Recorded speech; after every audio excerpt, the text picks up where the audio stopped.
이번 시간에는 퇴직연금 여쭤보려고 했습니다. 연금 박사 이영주 대표님 모셨습니다. 반갑습니다. 안녕하십니까. 네. 대한민국 연금 1등 네. 박사 이영주입니다. 너무 부러워요. 저도 주식 1등 한번 해보고 싶은데, 네. 그거 아닌 것 같아서. 연금 박사 1등. 주식 제가- 1등. 주식 1등 아니야. 제가 1등 하는 이유는 뭐냐면 네. 2등이 없어요. 그냥 거의 연금을 좀 많이 좀 하셨으면 좋겠는데 다들 뭐 주식 ETF 펀드 하느라고 바쁘셔가지고 네. 연금은 관심이 없어서 저만 혼자 하고 있습니다. 정말 관심 되게 많아요. 왜냐면 제가 예전에 공무원 연금공단 칼럼니스트 했었어요. 교직원 공제랑. 그러다 네. 보니까 공무원분들은 연금에 대해서 이게 어떻게 유일한 자산이잖아요. 그 생애 과정 때 연봉이 세진 않다 보니까 그래가지고 이제 연금을 어떻게 사느냐가 이제 그 갈림길이라 시간 되면은 커피 마시면서 그 얘기 많이 했던 것 같아요. 연금 연금 이야기. 어떻게 네. 뭐 해야 돼 라고 하면서 정보 막 들어오는데 서로 정보가 달라. 그게 연금을 이제 준비하시는 분들, 공무원들은 이미 선배들이 연금을 받는 걸 이미 보고 있잖아요. 네. 그렇기 때문에 연금에 대한 관심이 많고요. 그러신 분들이 오히려 개인연금도 더 잘 준비해요. 그런데 연금이 나이가 50, 60세가 돼서도요. 내 연금이 얼마 있는지 모르는 분들이 태반이에요. 왜냐면 그 연금에 대해서 경험을 내가 본 적이 없고 주변 사람들 중에 그런 분들이 없다 보니까 그냥 일상에 바빠서 살다 보니까 연금을 모르시는 거예요. 그래서 조금 이제 관심을 가지고 보시다 보면 연금에 대한 정보가 들릴 거고 사실 주식도 좋고 부동산 다 좋습니다. 우리 전인구경제연구소에서 여러 가지 얘기하지만 결국 그렇게 모은 돈 뭐 할 거예요? 쓰고 갈 거 아닙니까? 네. 결국 인생의 마지막에는 연금이다. 그것만 알고 좀 보셨으면 좋겠습니다. 저도 그래서 저 IRP는 항상 그 세액공제되는 풀까지 항상 집어넣습니다, 매년. 네. 잘하고 계시네요. 은근히 그게 든든한 게 이렇게 모여서 55세쯤 됐을 때는 네. 매달 수령 금액이 꽤 괜찮겠네? 라고 하면 이제 국민연금 더해서 이제 퇴직연금 하잖아요. 네. 요거 좀 다 전략을 세우고 있는데 최근에 지금 그런 이슈가 나왔어요. 퇴직연금 기금화와 관련 이야기가 나오면서 네. 이제 불만이 저는 예전에 이해 못했어요. 그럼 왜 그랬는데 이런 얘기 하는 거예요. 퇴직금을 일시금으로 타가는 사람들도 많다. 그럼 나 일시금 못 타가는 거 아니냐? 저도 좀 그랬거든요. 실제로 좀 그런가요? 그 이슈는 네. 기금화 이슈보다 조금 더 강했던 이슈가 뭐냐면 퇴직금 제도를 폐지하겠다는 이슈였어요. 이게 왜냐면 지금 우리나라의 퇴직금 제도 아주 오래전부터 있었던 회사를 다니면 퇴직할 때 퇴직금 받아나가는 이 퇴직금 제도가 수십 년 전부터 있었고 근데 이 퇴직금을 일시금 받아가지고 대부분 다 바로 써버리는 거예요. 뭐 사기당할 수도 있고 많이 투자도 당하죠. 날릴 수도 네. 있고 이게 노후 자금이어야 되는데 노후 자금을 쓰이지 못하는 경우가 많았고요. 그다음에 또 회사가 망하면 퇴직금 못 받는 경우도 있었잖아요. 이런 거를 방지하기 위해서 2005년부터 퇴직연금 제도가 도입됐어요. 그래서 이제는 일시금 받지 말고 이걸 IRP로 받아서 연금으로 받으세요. 근데 이제 그걸 국가가 강제하지 않았죠. 지금까지 한 20년 넘게 강제를 하지 않았어요. 도입할 회사는 하고 대기업들은 많이 도입을 했죠. 아직도 중소사업장들은 퇴직연금 제도를 안 하는 데가 많이 있어요. 그러다 보니까 이제 시간이 많이 지났으니까 이제는 국가가 퇴직연금 제도로 일어나겠다. 기존의 퇴직금 제도는 폐지하겠다. 자, 그러다 보니까 이제 일반인 입장에선 퇴직금은 일시금 받는 거고 퇴직연금은 연금으로 받는 건데 퇴직금 제도 폐지하면 일시금 제도가 없어지네? 내가 일시금 받고 싶을 수도 있는데 왜 내 돈을 국가가 마음대로 일시금 못 받게 해? 이런 이제 하시는 거예요. 이건 진짜 오해고요. 퇴직연금 제도가 도입되고 퇴직금 제도가 없어지고 퇴직연금 제도로 일어나도 퇴직연금 내에서 일시금도 받을 수 있고 연금도 받을 수 있어요. 그건 본인이 선택하면 됩니다. 다만 일시금 받으면 원래 세금 낼 거 다 내시면 되고 연금으로 받으면 국가가 세금을 조금 줄여줄 뿐입니다. 세금의 차이지 퇴직연금 제도로 일어난다 해가지고 내 노후자금을 내가 목돈으로 못 찾는 건 아니다. 자, 일단 이 문제는 그렇게 정리하시는 게 좋을 것 같고 이제 그 다음에 국가가 그러면 이제 퇴직연금 운용에 관련돼가지고 기금화 문제를 추가적으로 하나의 또 의제로 지금 논의 중에 있는 거죠. 국민연금이 기금화하고 있는 거죠. 네. 그럼 공무원연금도 기금화하고 있는 거고. 그렇죠. 네. 그럼 다 하고 있는 거 아니에요? 그렇죠. 사실 이 공적연금들은 전부 기금으로 운용하고 있습니다. 이 기금 운용의 가장 큰 장점이 뭐냐면 기금 운용본부가 따로 있어요. 국민연금에도. 근데 운용 수익을 잘 할 수도 있고 못 할 수도 있지 않습니까? 근데 국민들이 받는 연금액은 관계가 없어요. 국민연금액을 계산하는 공식에 수익률이라는 게 없어요. 우리가 기본적으로 다 예금이나 적금, 펀드 해보시면 아시겠지만 내가 낸 원금 곱하기 수익률 이퀄 적립금 그걸 빼쓰는 거지 않습니까? 그렇죠? 모든 연금에는 수익률이 반영이 되는데 국민연금은요 수익이 많이 나든 적게 나든 내가 받는 연금액은 영향이 없다. 그러니까 이제 사실 기금으로 운용해서 수익이 잘 나주면 뭐가 좋은 거냐? 내 연금액이 올라가는 게 아니라 기금이 이제 많이 쌓이니까 고갈 시점이 늦춰지는 거죠. 사실 공무원연금이나 지금 사학연금, 군인연금 같은 경우에는 이미 기금이 바닥이거든요. 지금 운용할 돈도 없어요, 이제. 왜냐면 이미 수십 년 동안 너무 많은 돈을 지급해 왔기 때문에. 그래서 이제 세금으로 충당하고 있는 상황이 되는 거죠.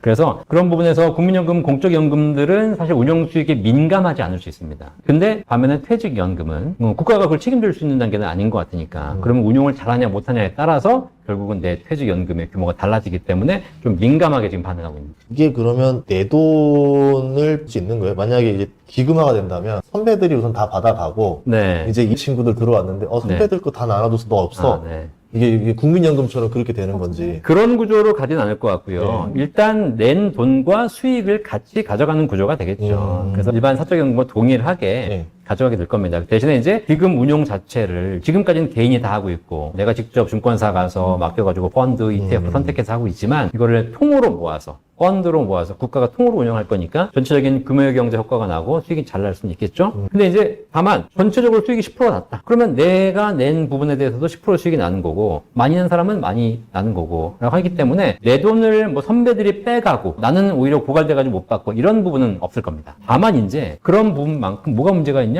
운용을 못해서 손실이 났을 경우 어떻게 하냐? 이런 문제가 있죠.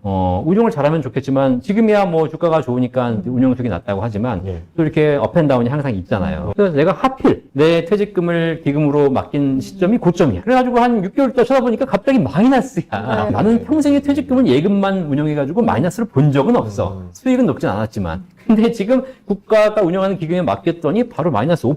그거 어떻게 된 거야? 여기에 대해서 이제 불안이 커지면 이제 여러 가지 또 불만들이 생길 수 있는 거죠. 그러면 기존에 자기가 스스로 투자했던 사람들은 계속 투자할 수 있는 거예요? 아니면 이제 그게 다 없어지고 일괄적으로 한다고 이런 얘기인가요? 지금 아직 그 구체적인 제도가 나오진 않았습니다. 근데 이제 안을 보면, 아무래도 개인이 선택에 맡길 수 있을 것 같다. 그러니까 이제 전체 퇴직금을 다 기금으로 운영하는 건 아니고요. 지금 퇴직연금 제도가 DB형하고 DC형이 있잖아요. 이 중에서 지금 얼마 전에 뉴스를 보니까 DC형이 어차피 지금 운영 중이니까 DC형을 퇴직 그 기금으로 운영하는 방안을 지금 고민하고 있는 것 같더라고요. 그러면 그 중에서 뭐 지금 DC형이 한 100조 이상 있는데 이거를 그냥 바로 그냥 갖고 와라. 그래서 국가가 다 운영하겠다. 이렇게 하지는 않을 것 같고 국민들에게 이제 이야기하겠죠.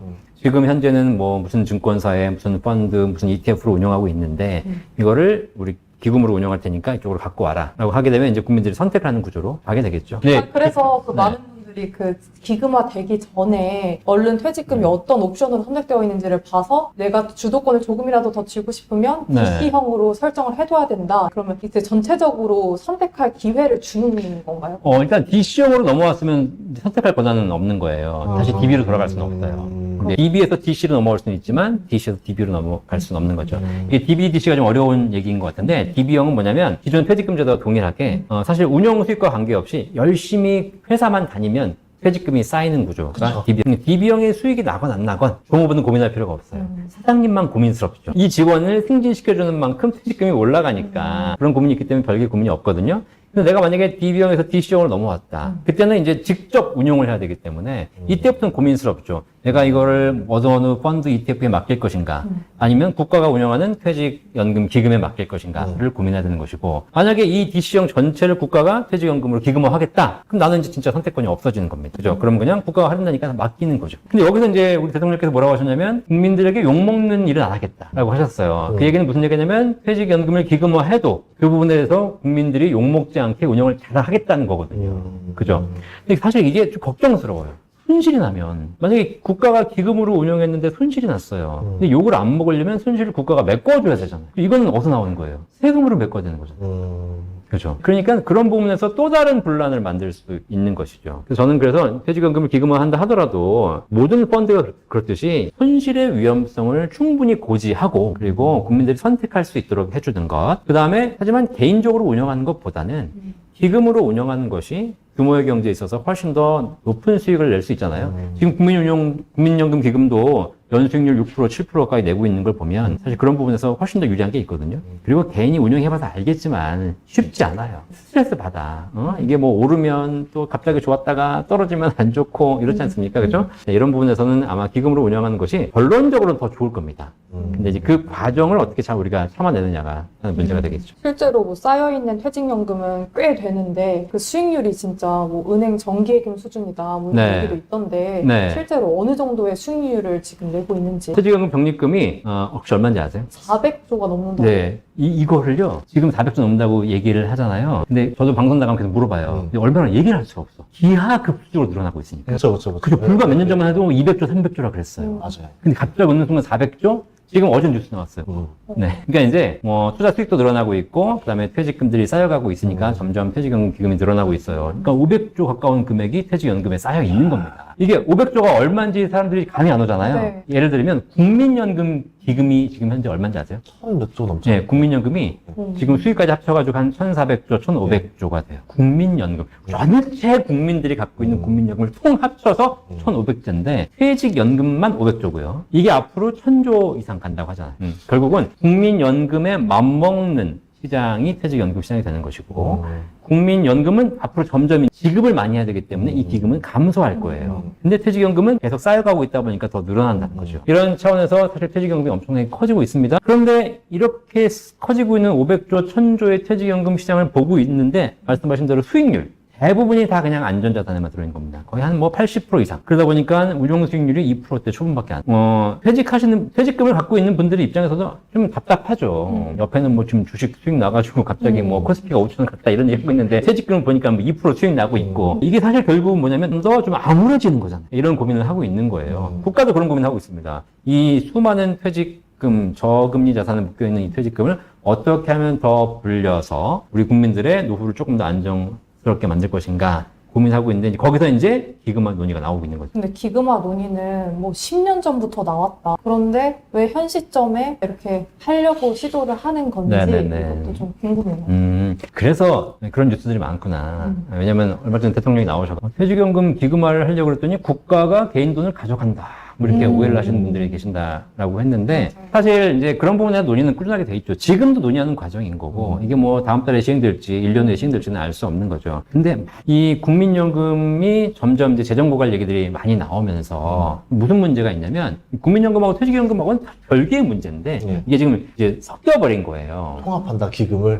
통합한다는 얘기도 있고 그다음에 결국은 이게 사실 주식시장으로 들어가서 통합되게 생겼어 지금. 이게 무슨 얘기냐면 국민연금 기금이 점점 지금은 쌓여가고 있지만 결국은 이제 받아가는 사람들이 늘어나면서 2030년, 40년이 지나고 나면 이제 기금이 점점 빠져나가게 됩니다. 그러니까 이제 예를 들면 전인구 대표님 아직 젊지만 우리 아나운서님 아직 젊잖아요. 그죠? 저 같은 사람은 이제 조만간 받아야 돼. 그러면 이제 지금까지 더 돈을 내는 것이 아니라 연금을 받아야 되는데 그럼 연금, 기금, 국민연금 입장에서는 줘야 되면 기존에 갖고 있는 자산을 팔아야 되지 않습니까? 지금까지는 안 팔아도 돼요. 왜냐면 들어오는 돈이 더 많으니까 들어온 돈으로 주면 되잖아요. 그냥 운용은 운용대로 하면 되죠. 근데 이제 들어온 돈은 별로 없는 상태에서 여기서 빼줘야 되는 거니까 이거 팔아야 되는 거예요. 근데 이 팔아야 되는 적지 않은 자산이 주식시장에 투자돼 있지 않습니까? 그러면서 결국은 팔아야 되는 입장에서 주가가 하락하고 이런 위험이 있으시잖아요. 이걸 어떻게 하면 좀 지탱할 수 있을까? 그런데 퇴직연금 시장이 있는 거예요. 그럼 퇴직연금을 여기서 약간 좀 기금화 해가지고 투자 비중을 높여서 이거를 주식시장으로 유입시키면 이런 부분을 좀 상쇄할 수 있잖아요. 이게 이러다 보니까 이것들이 이제 어떻게 되냐? 국민연금에 하는 것을 퇴직연금으로 방어한다. 최근에 환율이 또 고환율 되니까 이 환율 시장을 국민연금을 통해서 방어하다 보니까 왜 국가가 개인연금, 개인자산으로 그런 거 하냐라고 얘기하잖아요. 이게 사실 저는 우연히 일치한 거라고 생각을 해. 우연히. 국가는 국민들의 퇴직금을 늘려주기 위해서 여러 가지 고민을 하고 있는데 이 타이밍상 그럴 수밖에 없는 것 같고 앞으로 더더욱 그럴 수밖에 없어요. 그리고 결론적으로도 퇴직연금을 주식시장으로 옮겨서 기금화하는 순간 국민연금의 주가를 매도하는 부분을 방어하는 부분에 굉장히 많이 쓰이게 될 거예요. 현실적으로 그렇게 되는 것이지만 그것이 결론적으로 좋을지 안 좋을지는 지금 판단할 수는 없는 거죠. 실제 부동산도 그랬어요. 부동산도 사실 문재인 정부 때 부동산 정책을 굉장히 많이 썼지 않습니까? 25번 넘게 정책을 썼잖아요. 저는 지나고 나서 그런 생각을 해요. 문재인 대통령이 부동산 가격을 폭등시키려고 정책을 썼을까? 그렇진 않았겠죠. 그렇지 않았겠죠. 어떻게든 잡아보려고 했을 거 아닙니까? 근데 그 시장 상황에서 잘못된 정책을 쓴 거죠. 그죠? 그러니까 그 정책이 나쁘다고 얘기하면 안 돼. 그 정책을 하필 그때 쓴 게 문제지. 사람들은 점점 막 부동산에 대해서 관심이 많고 옆집은 올라가는데 내 집은 안 올라가고 이렇게 해서 관심이 많은데 계속 집을 못 팔게 하고 그다음에 여러 가지 핀셋 규제라고 해서 서울, 강남, 경기도 규제하니까 자꾸 옆으로 퍼져나가고 그런 부분에 문제가 생긴 거잖아요. 그래서 의도는 그렇지 않았지만 결과적으로 실패한 정책이 된 이유는 그런 타이밍 자체가 잘못돼 있었다. 지금 퇴직연금 기금화 논의도 지금 타이밍상으로는 그렇게 좋은 타이밍 같진 않아. 차라리 말씀하신 대로 10년 전에 시작했더라면 그때는 아무 반대도 없었을 것이고 그리고 10년이 지난 지금까지 주가가 또 최근에 만약 미국 주식도 많이 오르고 올랐다면 대한민국 퇴직금을 가진 모든 국민이 행복해하면서 진짜 대한민국 대단하다. 우리 대통령님 정말 잘하셨다. 이런 얘기를 들을 수 있을 텐데. 와, 근데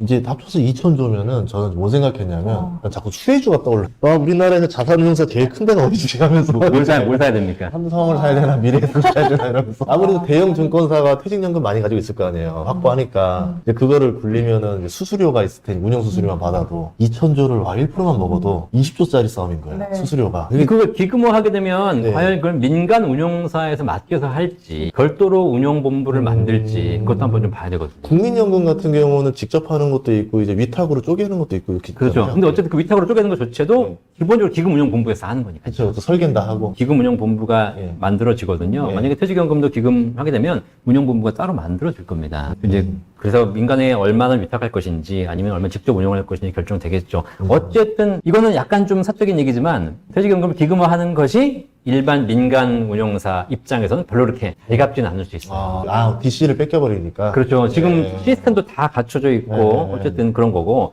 민간 금융회사 운용사 입장에서 그럴 수 있습니다. 아니 퇴직연금은 수익이 안 나오는 것이 기본적으로 안전자산에 많이 묶여 있기 때문이지. DB 때문에 그렇잖아요. 그렇죠. 네, 그런 것이지. 네. DC로 운영한 사람들은 잘 나고 있다. 네. 근데 이거 자체가 DC로 넘어오지 않거나 DC에 들어와서도 전부 예금으로만 가는 게 문제인데 문제의 원인은 그건데 이걸 운용을 잘못했다라고 생각해가지고 무슨 기금화해서 운영하면 더 된다? 이제 그러다 보니까 민간 금융회사들은 조금 더 거기서 불만이 있을 수 있겠죠. 아니면 그 기업들이 어쨌든 쥐고 있는 이 DB를 기금화하는 방법 없어요. 왜냐면 법인들 입장에서는 이 퇴직금을 들고 있다 보니까 이게 억지로 부채로 잡혀요. 원치 않게. 그래서 부채 비율 0%인 기업이 없는 이유가 다 퇴직금을 다 들고 있기 때문인데 네. 그거를 아예 그러면은 그냥 다 국고로 넘겨서 저도 회사를 운영하는 사장이지만 진짜 그 방식에 대해서 굉장히 동의해요. 네. DC형보다 DB형이 훨씬 커요, 지금.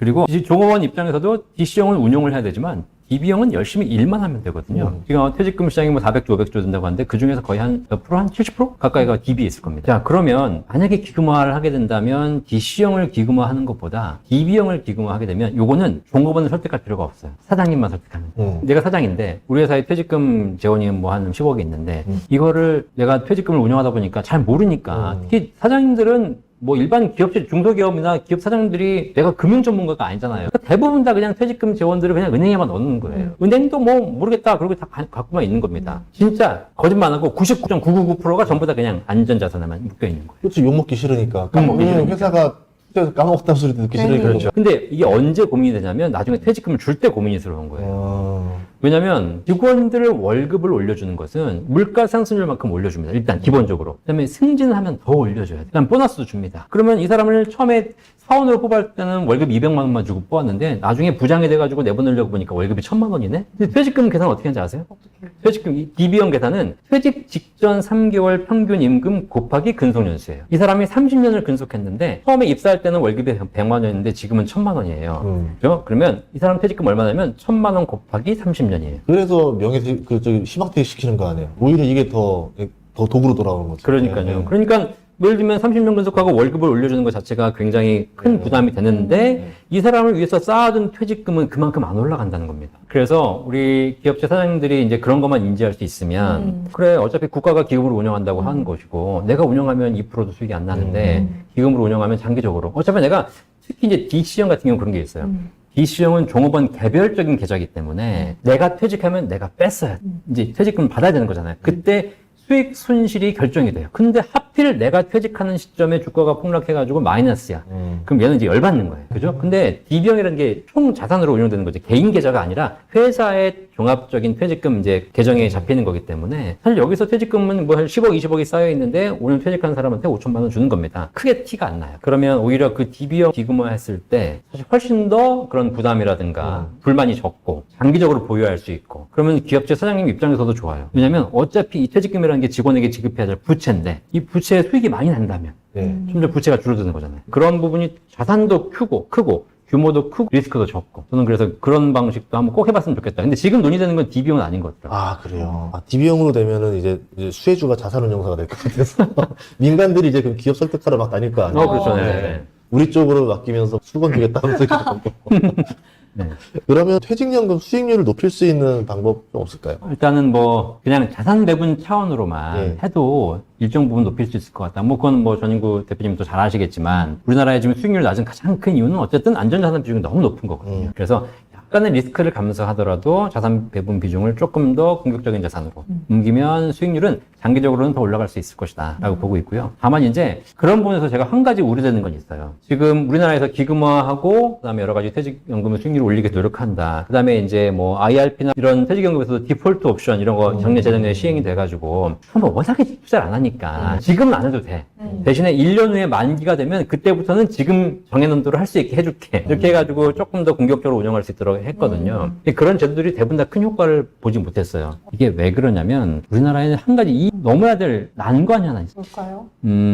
퇴직금이 규모가 450조, 500조가 된다고 하지만 여기에 대부분을 갖고 있는 사람들의 나이대가 전부 50대예요. 퇴직금의 구조상 20, 30대는 퇴직금 계좌는 갖고 있어도 쌓인 금액이 얼마 안 됩니다. 네, 우리 아나운서님이나 뭐 젊으신 직원들 내가 올해 연봉이 예를 들면 3천만 원이다. 지형이다. 그럼 300만 원 받거든요. 네. 그걸 3년 쌓아놔 봐야 900만 원이에요. 그래가지고 보통 이렇게 3년 만에 퇴직하는 이제 친구들이 있어요. 직장 이직하는 친구들이. 3년 만에 퇴직해가지고 퇴직금을 받아서 보니까 만 원이 안 돼. 이걸 뭐해? 이걸로 내가 노후를 어떻게 살아? 이걸로 여행이나 가자. 하나 바꾸자. 이렇게 되는 거예요. 그래서 이제 젊은이들은 퇴직금 규모가 작습니다. 반대로 퇴직금은 직장 생활을 오래 꾸준히 20, 30년 해온 50대 이후가 굉장히 많이 쌓여 있어요. 그들이 보통 적게는 5천만 원 1억, 많게는 2, 3억씩 퇴직금이 쌓여 있는 거예요. 제가 딱 한 12년 일하고 공무원 12년 퇴직할 때가 4천 얼마 정도 나오더라고요. 근데 이게 되게 고민되는 거예요. 요 돈이면은 네. 와 쓸까? 미래는 모르겠고 우선 당장 눈에 보이더라고요. 아른아른 거리니까. 네, 연금은 뒤에 일이고 우선은 지금 당장 급한 일에 돈을 쓰고 싶다는 유혹이 엄청 강했는데 넣어놓고 나서 지금 몇 년 지났거든요. 천만 다행이라는 생각 많이 했죠. 그렇게 해서 쌓인 돈이 50대가 되면은 몇천만 원, 몇 억이 되는 건데, 네. 자, 이분들 생각해봐요. 50대, 60대에게 지금 당신들의 퇴직연금 운용 수익이 낮으니까, 이거를 주식으로 옮기세요. 라고 했을 때, 그들의 의사결정이 쉽지 않은 거예요. 그렇죠. 좀 실례지만 우리 아나운서님 나이가 젊으시죠? 네. 지금 혹시 남자친구가 우리 네. 놀이공원 가자. 네. 좋아요, 안 좋아요? 좋죠. 좋죠. 놀이공원 가면 못 타요. 예를 들면 저기 용인에 있는 뭐 에버랜드 갔어. 못 탑니까? 신바 때 뭐. 재밌죠? 가면 티익스프레스. 그쵸. 이제 롤러코스터 있지 않습니까? 네. 이거 열심히 타잖아요. 그죠? 저 20대 때 또 청룡열차, 88열차 뭐 그런 거 엄청 많이 탔어요. 네. 그죠? 근데 지금은 제가 이제 50대가 돼가지고 우리 애를 데리고 가잖아요. 그런 걸 타는 걸 보고 있으면 저는 못 타고 일단 그걸 보고 있으면 제가 마음이 두근두근 거려요. 벌벌 떨려요. 네. 저걸 어떻게 타지? 네. 저걸 떨어지면 어떡하지? 이런 생각이 드는 겁니다. 저희 어머니 80세인데 저희 어머니 맨날 한 얘기가 영주야 우리 애가 군대를 갔어요. 군대 갔는데 북한군 쳐들어오면 어떡하니? 군대 가서 얘가 살아올 수 있겠냐? 막 이런 고민을 하고 계시는 거야. 말도 안 되는 고민을 하고 있는 거예요, 사실. 네, 그래서 이게 어쩔 수 없어. 나이가 들면 점점 더 안정 추구형이 됩니다. 보수화가 되는 겁니다. 보수화라는 것이 지키는 것이 더 중요해지는 시대가 되어간다는 거고, 그리고 60대이신 분들은 이제 그 퇴직금을 받아가지고 쓸 고민을 하고 있는 세대지, 이거를 불릴까를 고민하기가 쉽지 않다는 거예요. 그 자산 규모가 퇴직금에서 차지하는 규모가 굉장히 크다는 거예요. 그래서 사실 그 벽을 넘어요. 그들에게 투자하십시오라고 얼마나 설득할 수 있을 것인가. 미국에 그 401k라는 퇴직금 제도가 있습니다. 미국인들은 전체 자산 중에 적지 않은 비중을 전부 주식형 자산에 투자하고 있어요. 그게 왜 그러냐면 미국인들은 401k가 시작된 게 언제인지 아시죠? 거의 몇십 년씩 됐어요. 네. 본격적으로 시작한 게 80년대, 90년대. 그때부터 꾸준하게 퇴직금을 적립해서 그 돈으로 투자를 한 거예요. 그죠? 그때부터 소액으로 젊을 때부터 해왔는데 그것이 이제 여러 가지 시장 상황과 더불어가지고 이 사람들의 퇴직금을 형성해서 뭐 401k 100만 장자가 나오고 한 겁니다. 이러다 보니까 그분들은 뭐냐면 투자 시장에 대한 확신이 있어. 이렇게 하면 되는구나. 바이 앤 홀드 장기 투자하면 되는구나. 있기 때문에 지금도 묻어두고 있는 겁니다. 그죠? 그 와중에 뭐 여러 가지 금융 위기도 있었고 여러 가지 세계적인 위기 겪었지만 다 수익을 본 거예요. 근데 우리나라 주식 투자자들의 머릿속에는 그 경험치가 없어요. 코스피는 단타다. 네. 네. 왜냐면 거기는 뭐 존슨앤존슨, 코카콜라 뭐 이런 기업들이라서 매출 이익 꾸준히 올라가고 그쵸. 배당금 나날이 늘어나니까 누가 봐도 이게 연금처럼 든든한 느낌이 나는데 네. 코스피 보면은 맨날 롤링 탔잖아요. 그러다 보면 맨날 누구 망했네 뭐 했네 이것만 네. 듣다 보니까 불안해. 당연히 위험하다라는 소리밖에 못 듣는 그렇죠. 지금 우리가 코스피가 5,000피까지 왔지 않습니까? 사실 여기서 굉장히 중요한 지금 그 변곡점에 있는 거예요. 이 5,000피를 통해서 여기서 안정적으로 유지가 돼서 가면 여기서 우리나라는 우리 투자자들이 경험을 쌓게 됩니다. 아, 우량주를 샀더니 오르고 설령 뭐 많이 오르진 않아도 꾸준하게 유지는 되더라. 그 다음에 시간이 또 3, 4년 지나면 다시 한번 또 상승을 하고 이렇게 계단식으로 하면 되게 좋은데 만약에 여기서 올랐다가 어떤 이슈로 인해서 다시 이게 5천이 4,000포인트가 떨어진다. 10중 8구. 그러면 그렇지. 다시는 주식 안 해. 네. 이것도 나가는 거예요. 이 잘 보시면 그래서 우리나라가 이 퇴직연금의 기금화해서 주식 투자 비중을 높이는 것이 되게 쉽지 않은 문제가 되는 것이다. 근데 우리나라 사람들은 주식에 대한 성공 경험은 없어요. 부족해요. 근데 우리나라 사람들은 대신에 반대로 딴 게 있어. 부동산에 대한 투자 성공에 대한 확신이 있어. 근데 저는 그런 생각을 해요. 이게 가능할지는 아니겠지만 퇴직연금을 기금화해서 이 기금화된 돈을 모아서 원베일리를 사준다. 다 투자할 거야 아마. 좋은데? 그렇죠. 내가 원베일리 100억짜리 지금 못 사지만 내 1,000만 원씩 다 100명, 1,000명 모아가지고 원베일리, 원펜타스 우리 또 이혜훈 장관 후보자께서 하셨잖아요. 그렇죠? 네. 원펜타스 이런 걸 사준다. 그러면 아마 다들 몰릴 거예요. 왜냐면 강남 부동산 있는 사람들 많은 걸 보면 이거 팔고 어디 가냐 할 거 없어. 이거만큼 투자 가치 좋으면서 실거주 편한 데가 어딨냐 이러니까 할 말이 없어. 그래서 이제 그런 부분들을 좀 먼저 선결되어야지 이 기금화 문제라든가 위험 자산으로 넘기는 문제들이 좀 해결될 것이다. 이 채널이 워낙에 또 많은 분들이 보시기 때문에 제가 꼭 해야 될 게 뭐냐면 국가가 뭔가 정책을 낼 때는요. 정책을 내기 이전에 국민들을 설득하는 과정이 같이 병행돼야 돼요. 이해시키는 과정. 국민들의 이해도는 굉장히 낮은데 아주 우수한 정책을 내봐야 못 따라와요. 이걸 교육해서 국민들의 수준역까지 올리는 작업이 필요합니다. 대표적으로 재작년에 실패한 정책이 뭐냐면 초등 5세를 그 유치원이 아니라 5세를 초등학교 입학시키는 문제였어요. 5살, 6살짜리를 이제 초등학교 입학시켜야 된다. 이 정책을 시행했다가 바로 일주일, 2주일 만에 접었거든요. 반대 때문에. 근데 이걸 잘 보시면 저도 애를 키우는 입장에서 지금 우리가 학교를 7살, 8살에 가잖아요. 그죠? 근데 그게 언제부터냐면 수십 년 전부터 그래 왔어요. 근데 애들이 지금 발육 단계가 굉장히 좀 좋아졌어요. 그래서 실제 현장에서 어떤 일이 벌어지냐면 초등학교 6학년은 이제 더 이상 초등학생이 아니에요. 맞아요. 성인이. 예, 신체적인 성징으로 보나 여러 가지 얘기하는 거나 얘는 초등학교에 있으면 안 되는 애들이에요. 그 정도로 발육이 빠른가요? 그러니까 초등학교 선생님들이 애들을 키우는 교육하는 입장에서 초등학교 6학년 애들은 이미 더 이상 우리가 감당할 수 있는 수준의 애들이 아닌 거예요. 정신적으로도 그렇고 신체적으로도 그렇고. 그래서 초등학교 6학년 애들은 중학교를 넘기는 게 맞아. 그러다 보니까 근데 마찬가지 초등학교 지금 5세, 6세 되는 애들도 예전에 비해서 애들이 훨씬 더 발육도 빠르고 생각도 빠르고 이렇게 돼버렸거든요. 이들이 더 이상 유치원에 있어야 될 애들이 아니라 얘들이 초등학교로 빨리 들어와야 되는 이게 어차피 인간의 역사상 이렇게 좀 바뀌어야 되는 필요가 있어요. 취지는 정말 좋았고 사실 현장에서는 굉장히 필요로 하는 제도 중에 하나예요. 근데 이거를 국민들은 한 번도 생각해 본 적이 없잖아요. 그런 거에 대해서. 초등학교 관련된 일을 하는 사람들은 그걸 고민을 많이 했겠죠. 근데 국민들은 생각해 본 적이 없어.